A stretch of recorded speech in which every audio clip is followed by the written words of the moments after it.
humna sana ni qabdu akka ajaa'ibaatti qabna waa'ee humna keenyaa nutu beekaa bara mootummaa haarawaa addunyaan noobelii badhaafte ummanni Oromoo ittiin gowwoome hayyuun baay'een ittiin gowwoome 2018 gaafa ummanni gowwoomuyyi lakki en bilisoomne qaamni bilisoomne jettan egaatti fufadhaa qaama jedheetiyyuu ogganaa godhannee dura buufannee deemaa jira qaamni sun kaleessa nama 5 waamamaa arra miliyoona ta'ee jira kaleessa tuffatameet gurra qabneef hinnaatuu jedhamuutiyyi sadarkaa addunyaatti waltajjii addunyaan teessetaa jirtu irra geesse mootummaa noobelii badhaafamee maqaa Oromootiin aangoo qabate harka micciiree waan barbaadu addunyaatti agarsiisee akka dhiiraatti immoo deebi'ee leenjisee hidhachiisee lolee lolchiisaa jira.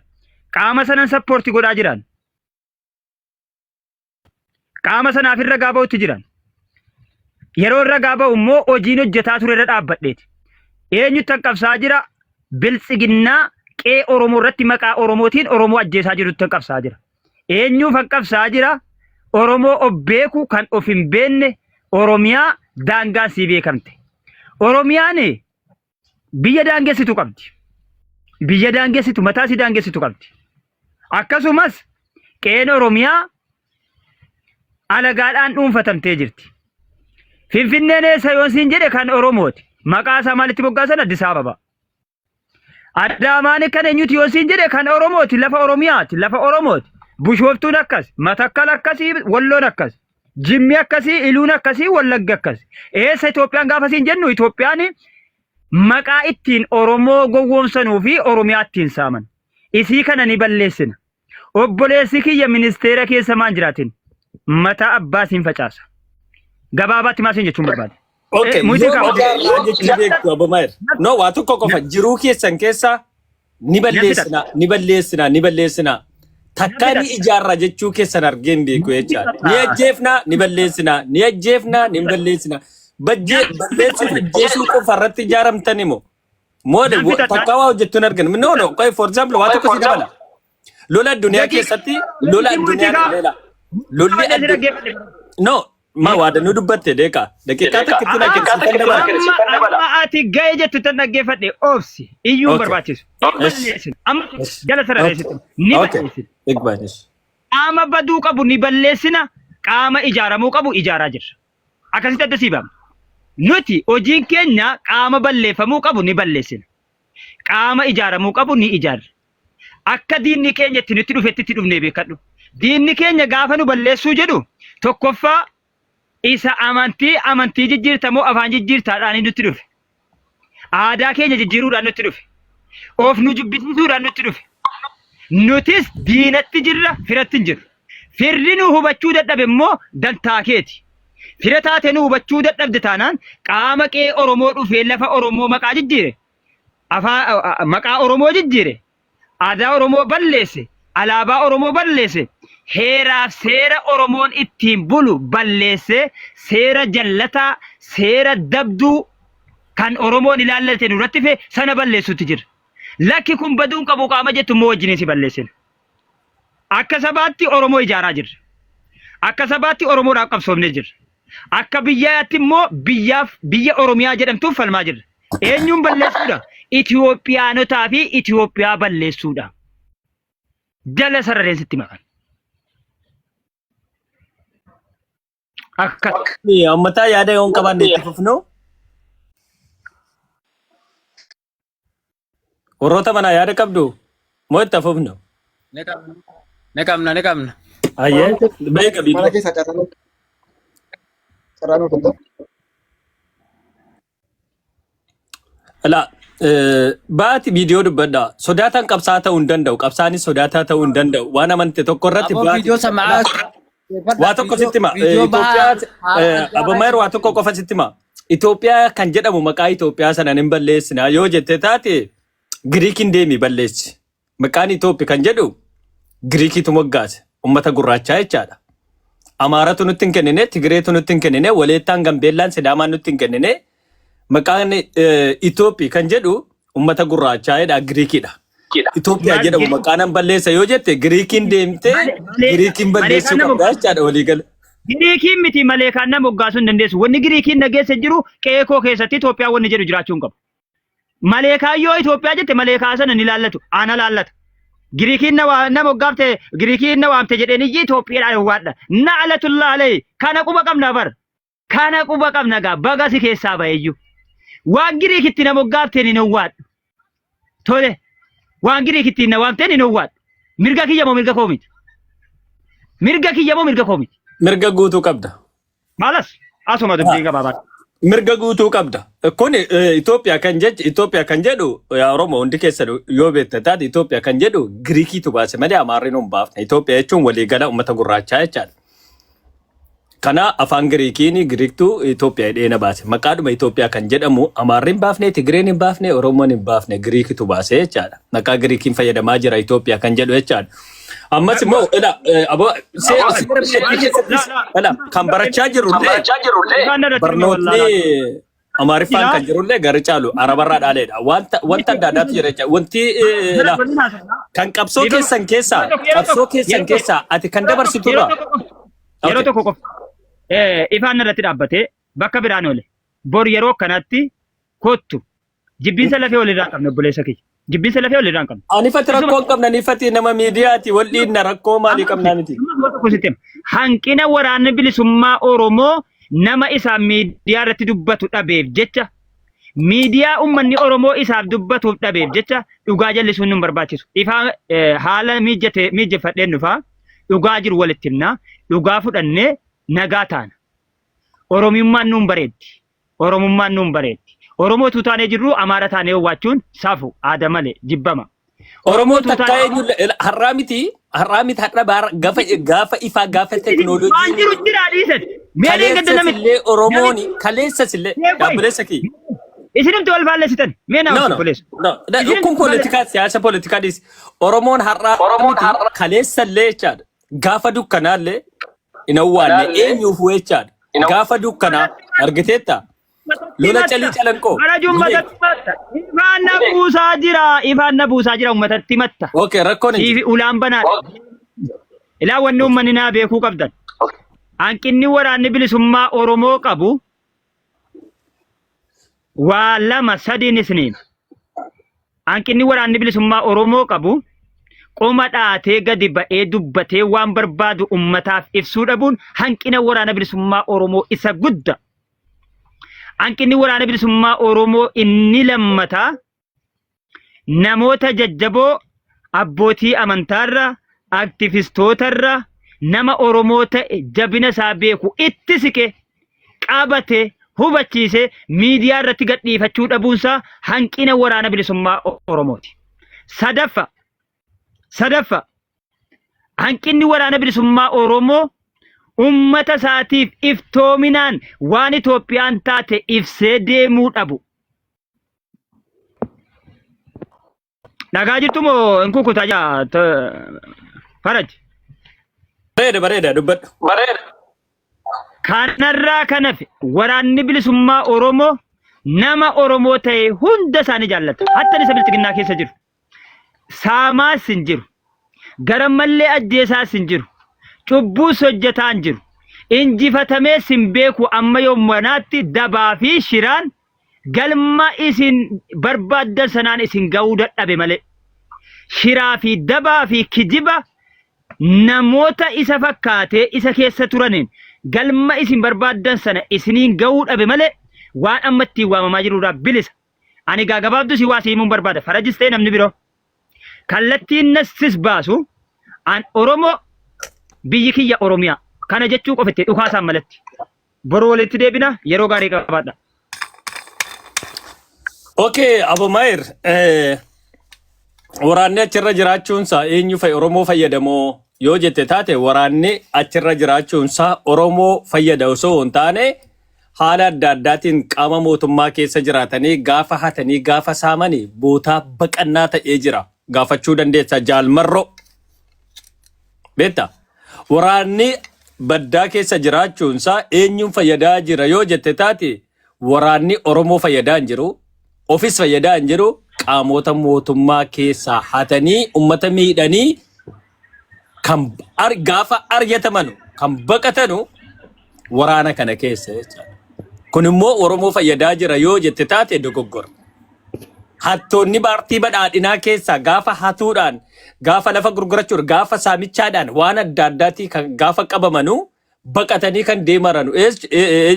kan deemanu maal keessa waraana adda bilisummaa Oromoo keessa jechaadha. Utuu hin jiraanne hoo mana hidhaa Qaallittii Qillinxoo fi Zuwaayitti galu jechaadha. Rakkootu kana jira. Kanas adda baasa. Jaalmarroo miidiyaarra jira. Nutti hin kennanuu. Hin hojjennuu. Waa'ee Oromoo fayyada taanaan hin baasanuu. Nuti koo badhaadhinni maallaqa gaffallaanii miti asirratti kan hojjennu. Dhugaa Oromooti miti, dhugaa sabaati miti. Nutti hin kennanuu, hin baasanuu, hin gurguratanuu. Argita hayyoota Oromoo qabsaa'ota hayyoota jedhanii wal ijaaranii maallaqaan wal nyaachuu jira argaa jirta miti. Argi maallaqa daasporaa irratti akkaataa wal nyaataa jiran jechaadha. Deeggartoota adda bilisummaa Oromoo jedhan kana femisii fi oloorsa 60 qabanii ka'anii kan kadha keessa jiraatan. Deeggartoota adda bilisummaa Oromooti. Deeggaraa badhaadhinaa tokkotu hin jiru. Garee adda addaa ijaaranii ijoollee badhaadhinaa ta'edhanii kan miidiyaa gubaa turan ni beekta gara Facebook irratti meeqan gubannaan gara kanatti dhufne jechaadha. Addi bilisummaa Oromoo waan Oromoo fayyadu tokko.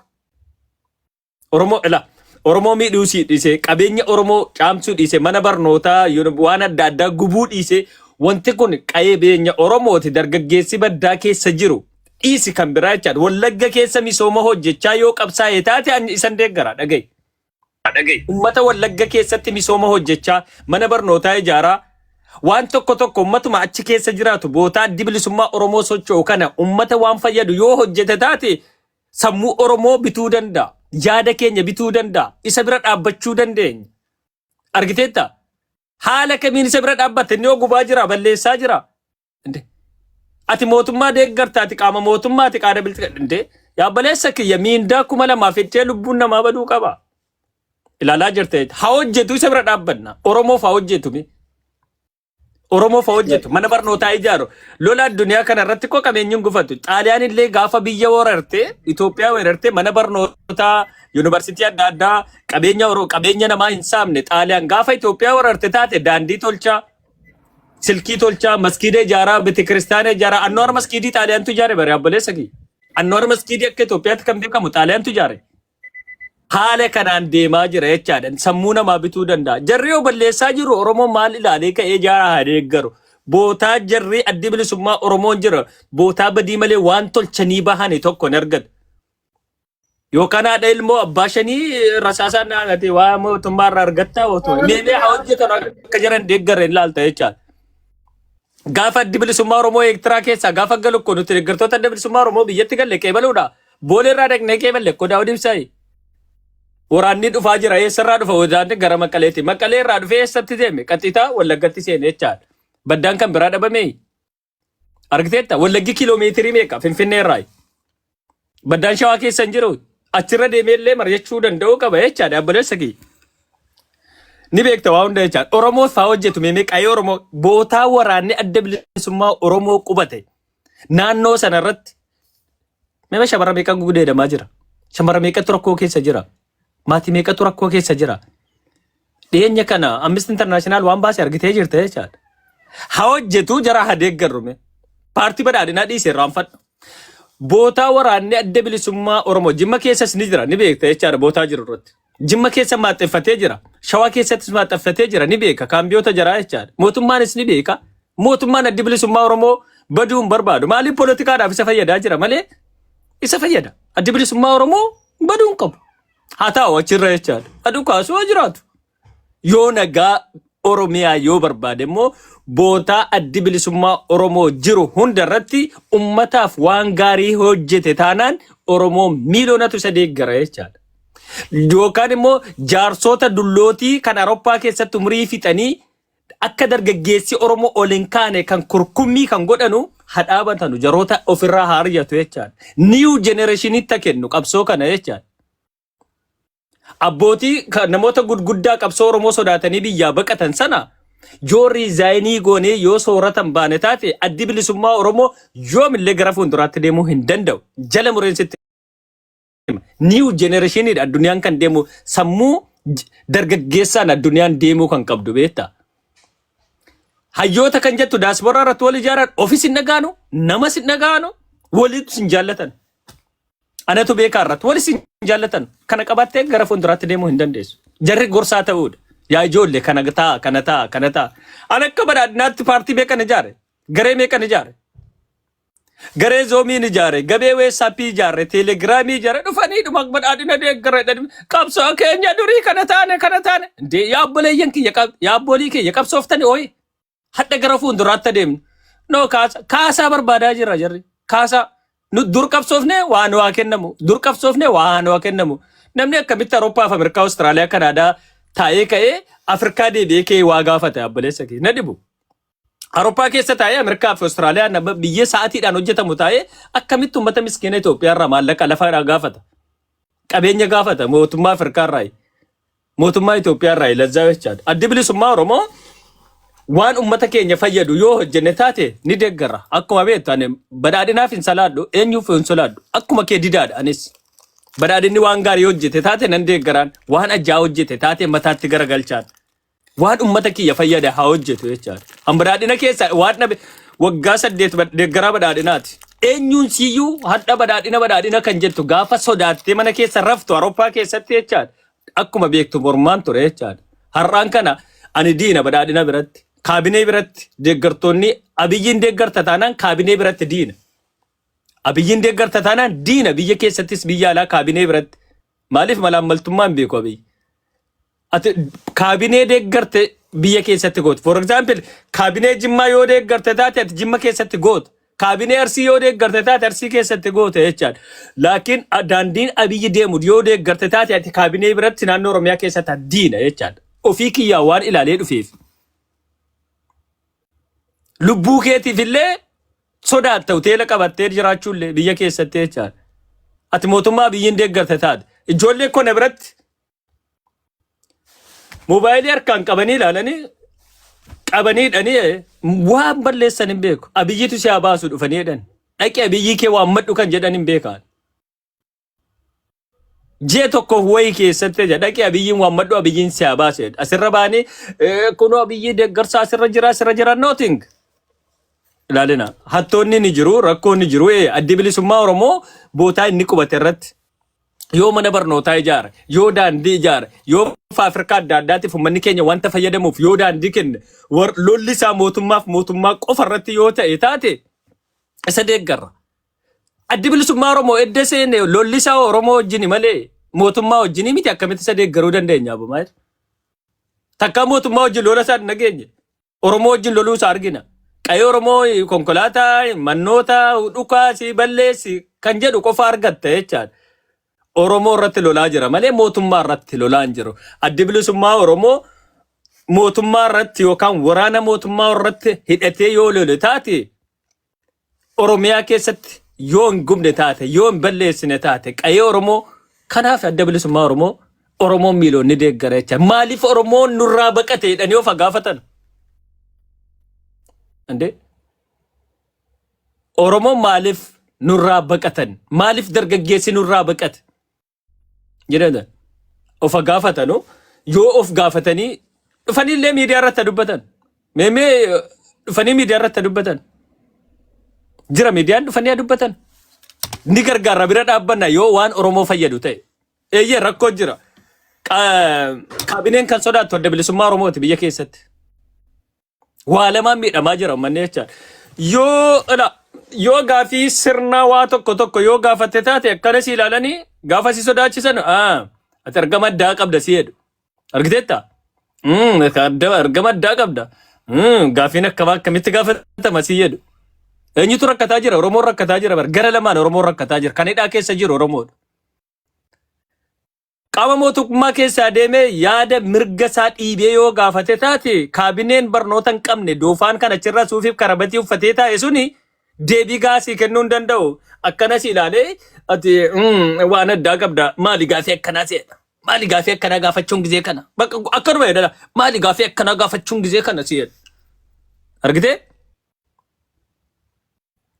waraanni otuu yoo jira achirra jira osoo jiraanne taate sirnaan gaafii gaafatte mirga gee gaafatte abbaleessa kee kanaaf Oromootu rakkataa jira malee waraanni rakkataa hin jiru mootummaan rakkachaa hin jiru kan rakkataa jiru Oromoo. Akka sirna badhaadhinaa irratti badhaadhinni baazawee daasporaa irratti deeggaraan qabaa cabcaabii qaba. Hattoota qofa qaba. Amma haxaarraa jira hattoota akkuma beektan jechaadha. Isii maallaqa funaantu daasporaa irra teessee isii kontorbaandii naggaddu daasporaa irra teessee itti badhaadhina jettee kaatee gugguuftee waa fudhattu sana hunda balleessaa jira jechaadha. Argaa jirtu hundayyuu jechaadha. Abiyyi biratti badhaadhinaa biyyitee iyyuu baattee waa argachuuf malaammaltummaan mataa kee gadi qabattee abiyyi jettee ooltee waa tokko hin fudhattu jechaadha. Kun deeggaru sirna.